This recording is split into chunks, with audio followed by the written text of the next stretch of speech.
Isang magandang araw sa inyong lahat. Ang i-review ko sa inyo ay tungkol sa Child and Adolescent Development. So, simulan natin ngayon sa the Learner-Centered Psychological Principles o yung tinatawag nilang LCP Principles. Okay.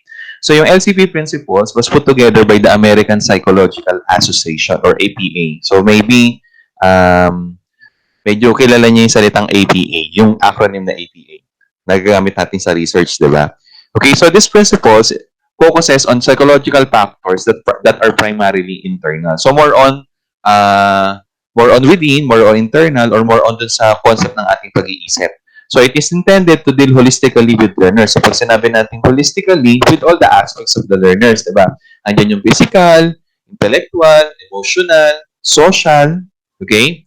Then, the aim also is what? It is intended to apply to all learners. So, nandun tayo sa konsepto ng inclusive education. So, itong principles na to ay para sa lahat.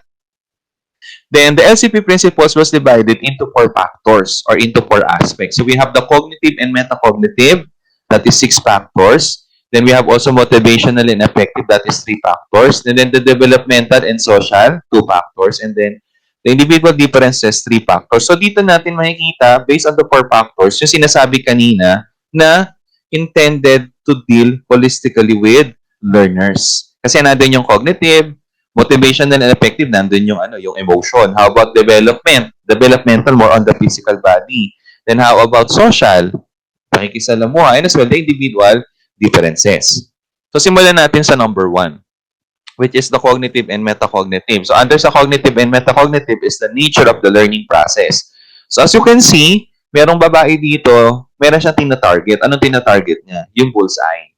Okay, so ano ba yung concept ng nature of the learning process? The learning of a complex subject matter is most effective when it is an intentional process of constructing meaning from information and experience. So I highlighted the word intentional.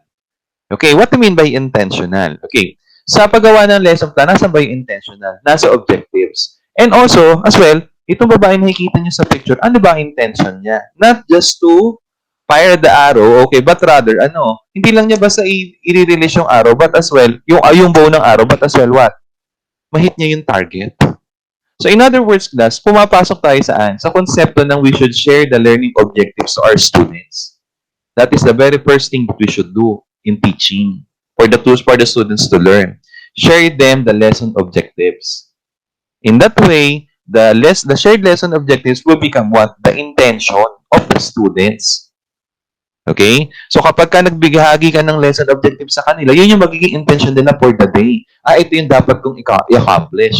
So, pagka nag-sink in yun sa bata, yung bata ngayon, nagkaroon na ngayon intention. Pero kung halimbawa, hindi mo i-share yung lesson objectives, sabi nga ng bata, anong gagawin ko? Wala. Sabi lang ni teacher, makinig. So, hindi nagiging intentional yung learning ng bata. Ang aim lang niya is what? Matapos yung oras ng teacher. But rather, kung mag-share tayo ng lesson objectives, may objective ang bata. May intention siya. So, yun yung number 1. Pangalawa, the goals of the learning process. Sabi nga natin, may intention eh. Kung titingnan natin yung lesson objectives natin sa lesson plan, at the end of the lesson, the students are expected to, or the learners are expected to. Pag sinabi natin expected, we're expecting what? That the students will be able to what? To accomplish those objectives. Diba? So that is the goal of the learning process. Yung intentional na meron tayo sa number 1, our aim in number 2 is what? To accomplish that. So sabi nga dito, the successful learner over time and with support instructional guidance can create meaningful, coherent representations of knowledge. So kung sinabi natin successful learner, paano ka ba naging successful if you accomplish the objective? Nasa na objective? Nasa number 1. Diba? Okay, so that is the goal of the learning process. May kinalaman sa intentional. That the intention of the student should be accomplished for them to be called a successful learner or successful learners. The number 3, paano ba magiging successful a learner? Paano niya may yun ma-achieve? Okay, kailangan natin ng construction of knowledge. Okay, kung mapapansin natin, there is a bridge. Okay, di ba? So, alam naman natin yung purpose ng tulay.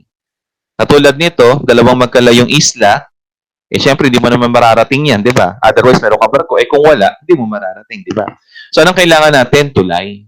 Di ba? Mula doon sa isang point, mula sa original point mo, papunta doon sa kabilang point. Di ba? Okay. So, sabi dito, the successful learner can link new information with existing knowledge in meaningful ways. So, hinighlight ko yung word na link. Pag sinabi nating link is what? Relating. Ano yung nire-relate natin? yung ating existing knowledge. When we say existing knowledge, that is our prior knowledge.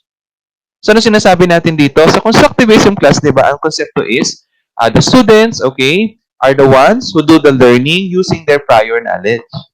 So, ang aim natin dito is, sisiguraduhin natin na yung estudyante natin, bago pumasok sa klase, meron na siyang prior knowledge relating to sa topic, na yung topic na may objectives, yun yung number 1.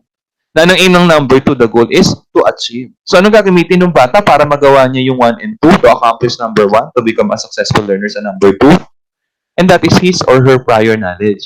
If you still remember yung ginagamit natin na entry pass and exit pass, particularly the entry pass, that is your prior knowledge. Na pagpasok ng estudyante, meron siyang prior knowledge. Kasi yung prior knowledge na yan, ang ginagamit ng estudyante to create new knowledge. Base dun sa topic.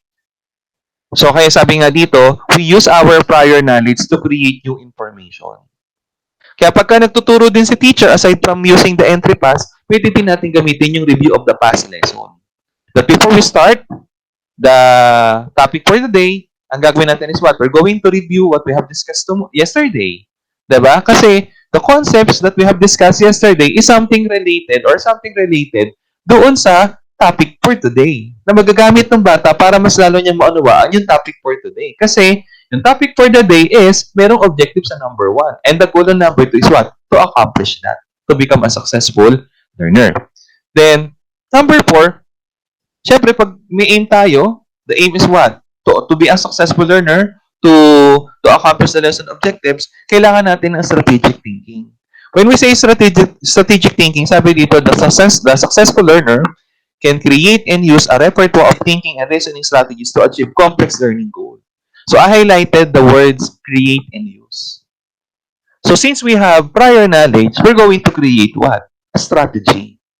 In order for us to accomplish the objectives given in number 1.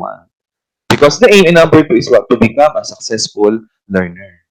Diba? How can we do that? Because we have our prior knowledge. And because we have prior knowledge, okay, we can create and use a strategy. Diba? So when you created the strategy, anong gagawin natin doon? Dapat gamitin natin. Kaya nga sabi, use. And what happened if the strategy you created and the strategy you used, hindi nagtagumpay? So gagamitin natin is what? Another strategic thinking. We're going to create what? Another one. Okay, so that is strategic thinking. Then, in number 5, this is what we call thinking about thinking. And that is the definition of metacognition. Okay, it's what we call higher order strategies, selecting and monitoring mental operations, facilitate creative and critical thinking. Actually, related yung number 4 and number 5. In number 4, we're going to create and use a strategy. Why? Kasi there's an intentional in number 1. Because the goal in number 2 is to become a successful. How can we do strategic thinking? Because we have prior knowledge. Pero sabi ko nga kanina, kapag yung strategy hindi nag-take effect, hindi naging effective, anong gagawin natin? That's the time we're going to have thinking about thinking. Yung ginawa ko number 1, hindi nag-materialize. So what we're going to do is what? Because we have thinking about thinking, we're able to what?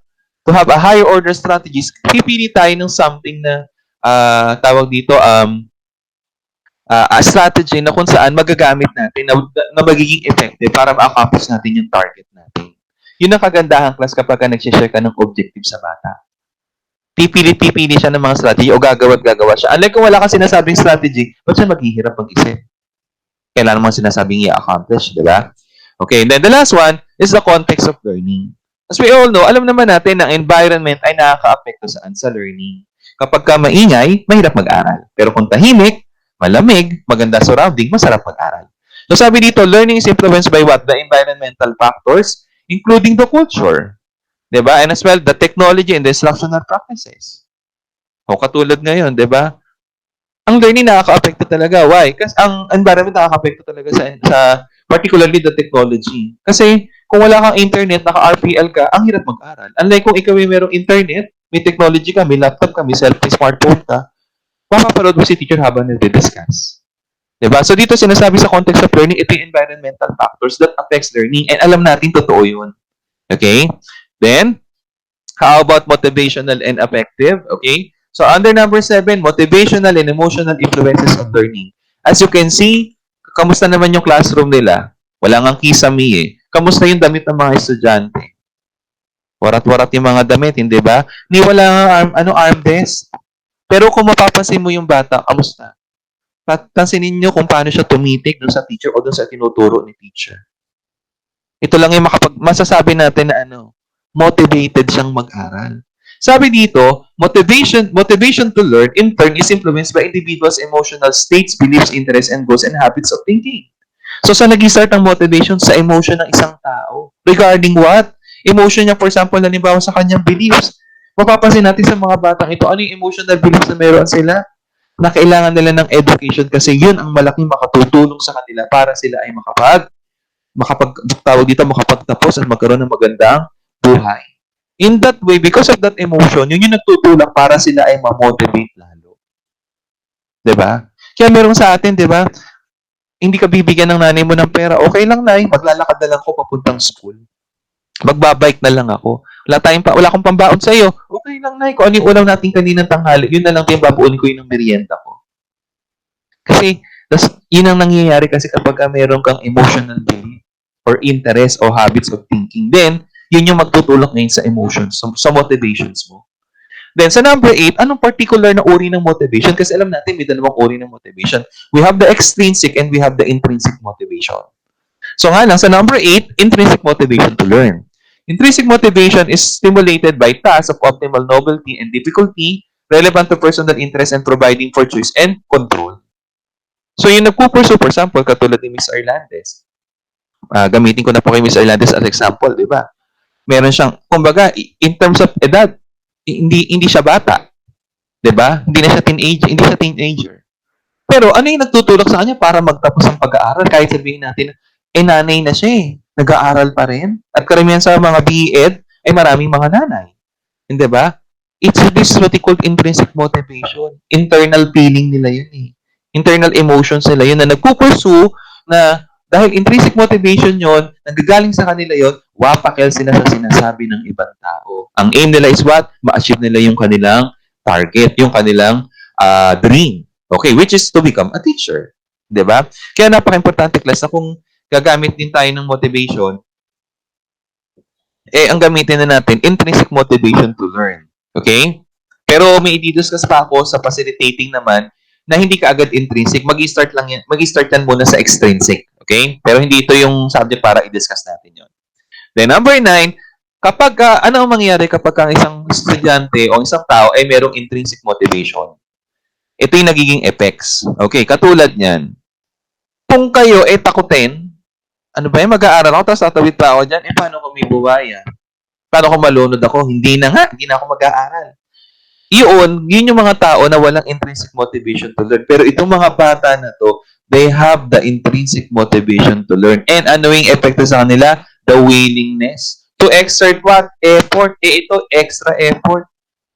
Extra miles ang kanilang ginagawa. Ano to? Tawag dito, buhay ang kanilang nakataya. Buhay para sa edukasyon. 'Di ba? Ito ang nagiging epekto ng motivation sa mga bata o sa tao kapag meron tayong intrinsic motivation to learn. Then number 10, how about developmental and social? Learning is most effective when differential development. When you say differential development, sabi nga dito, within across the physical, intellectual, emotional, and social domain. Okay. So sinasabi natin dito, pag sinabi natin differential development, yung different aspects ng isang tao. We have the emotional, the cognitive, social, and physical. Dapat tinitingnan din natin lahat yan. Kasi related yan sa isang tao. Halimbawa, tuturuan mo kaagad si batang mag-algebra, ang bata-bata pa niya. Hindi pa niya yung maiisip. So, titino mo ngayon yung differential development.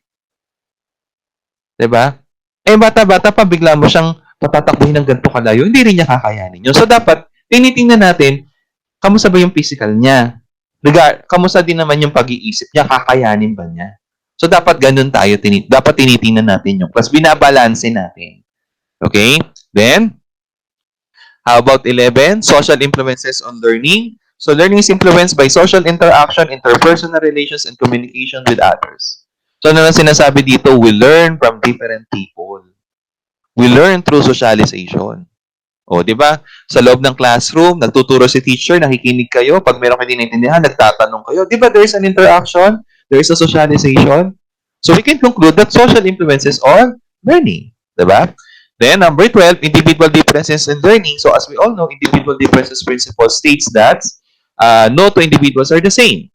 Okay, so sabi dito, learners have different strategies, approaches, and capabilities for learning that are a function of prior experience and heredity. So, ano sinasabi lang natin dito?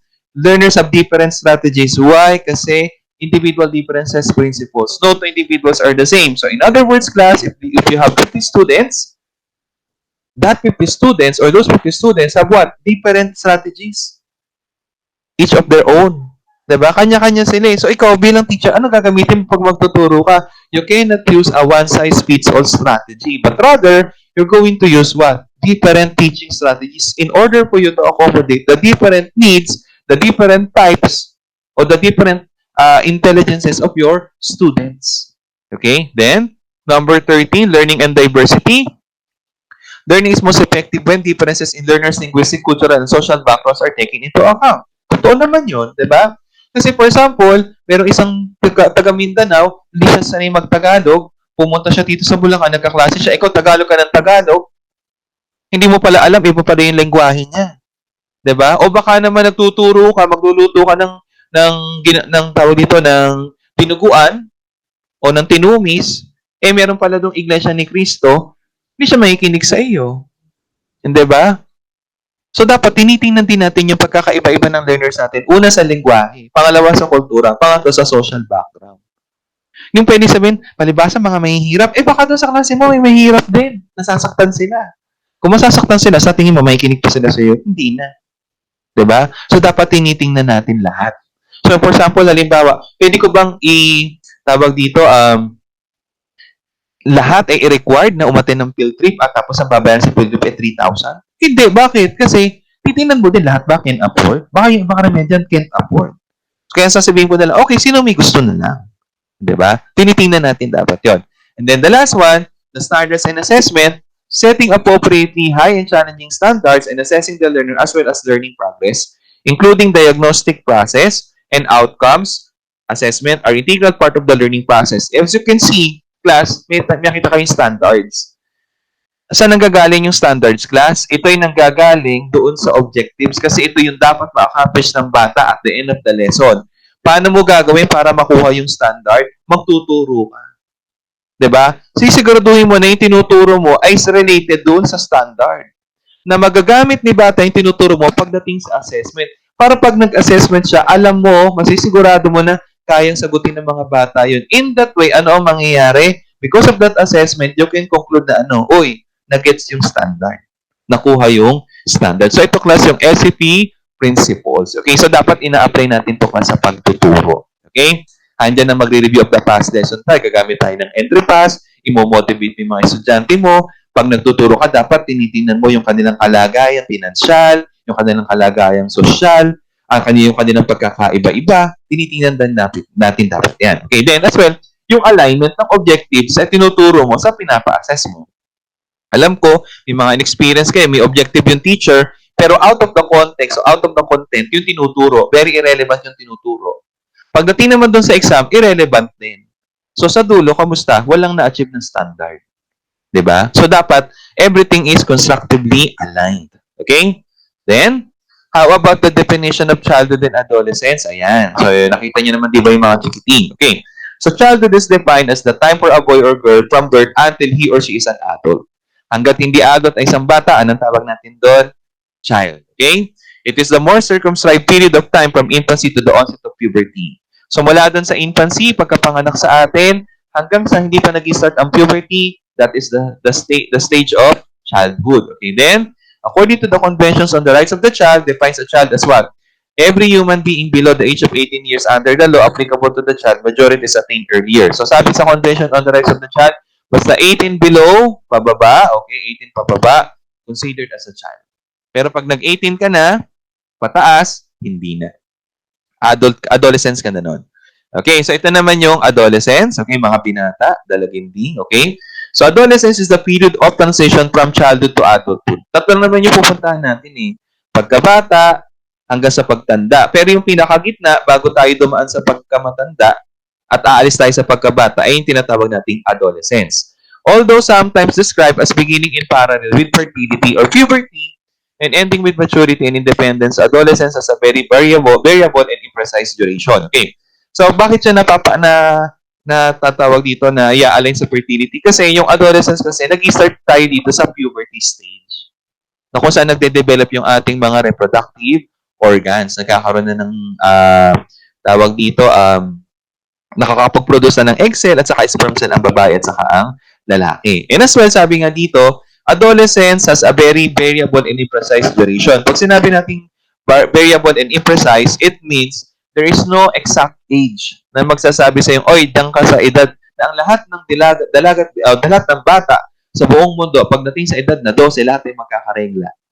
Walang ganun. Kaya siya imprecise. It is not accurate. There is no such accurate age na magsasabi na, oh, magdadalaga ka na. Okay. How about the concept of human growth and development? Ayan. Pansinin nyo. Di ba ganyan yung itsura ng buhay natin mula nung tayo pinanganak hanggang sa ating pagtanda. Okay.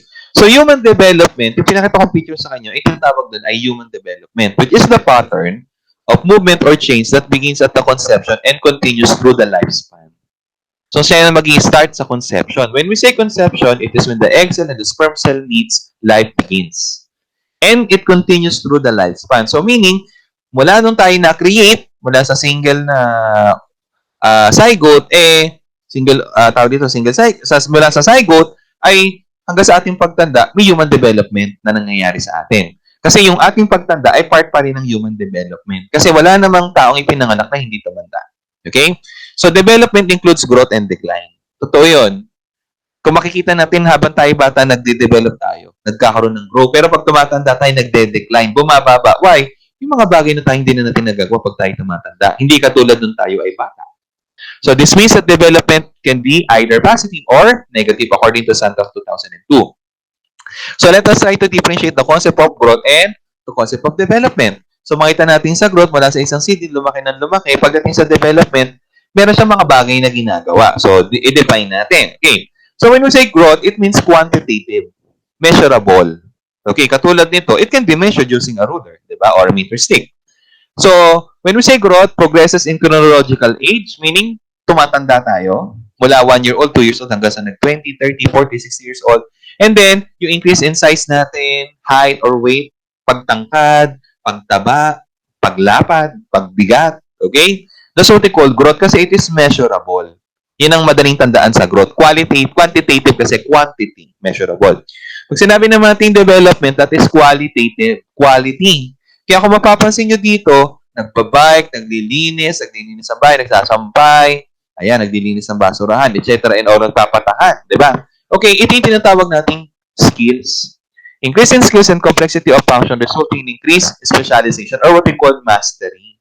Yung ikay nakakapag-add ng 1 plus 1, nakakapagbasa ka na, pwede ka nang utusan sa tindahan o sa palengke, natawag natin yung development or what we call qualitative change kasi that is a mastery. Okay. So, example ng development is the psychological, mental, physical, emotional such as what? Adding numbers. Diba? Okay. So, tandaan natin, development is qualitative while growth is quantitative. Then, tingnan natin. So, ito kasing growth and development, meron fix ito sa isang tao. That time meron ito. So, tingnan natin kung paano nangyari si Jenny ay merong quantitative at meron ding qualitative o paano siya nagkaroon ng growth and development. So, when Jenny was 4 years old, she could recall only 3 objects out of a group she has seen a few minutes before. Now, at 7, she can recall 7 objects. Una-una, makita mo yung quantitative. Why? 4 years old, 7 years old. Diba? Asa naman yung qualitative, yung development, recalling. That is a skill, a mastery. Diba? So sabi dito, her memory has undergone a quantitative change. Why? Kasi, mula sa 3 objects, she can recall now 7 objects. That is measurable. Pero paano nag-take effect ngayon yung development? Sabi dito, she experienced a qualitative change in memory since she has now begun what? Use such strategies as putting objects she wants to remember in categories to help her recall them. Yung skills na ginagamit niya para mula sa 3 ay magiging 7, that is what we call mastery. That is a skill and that is what we call development. Okay? So, how about maturation and learning? So, makita natin, pag sinabi natin maturation, masasabi natin growth pa rin to. When we say learning, this is more on the development pa rin. Okay? different terminologies but they have the same concept. Okay. So when we say maturation, generally refers to a natural process of growing up ascribed to heredity. Yung mula pa tatay, tumatangkad, biglang nag-stop. Okay, that is maturation. Based on heredity yon. We cannot alter that. It is a biological process that accounts for age-related changes in growth and development and requires favorable support from the environment to occur. Yung pagkakaroon ng menstruation, part ng maturation yun. Hindi tumitigil ang pagtangkad mo, part pa rin ng maturation yun. Yung putiin ng buhok mo, part pa rin ng maturation kasi heredity yun eh. Okay, how about learning? Learning is the aspect of development that connotes modification of behavior that results from practice and experience. So dito sa learning, nandito yung skills o yung mastery o yung development na tinatawag natin. It connotes what? Modification of behavior. Diba? Ito kaya nating i-alter to. Why? Kasi noong una hindi ka sanay magbasa, ngayon natuto ka. Diba? O, there's a modification. Dating ginagawa mo mali, nabago kasi natuto ka eh. Nalaman mo na, mali pala yun. So, hindi ko na ginagawa. So, that's what we call modification. Kaya may sinasabi kung isang bata pumapasok sa class, pero yung kanyang tawag dito yung kanyang parang kumbaga nangyari, walang nangyaring pagbabago sa kanya, hindi mo masasabing may learning yung bata kasi learning connotes what changes? Modification, 'di ba? From bad to good, 'di ba? From worse to good o from worse to better. Okay, then so sabi nga dito, growth and development result from an interaction of what? Maturation and learning.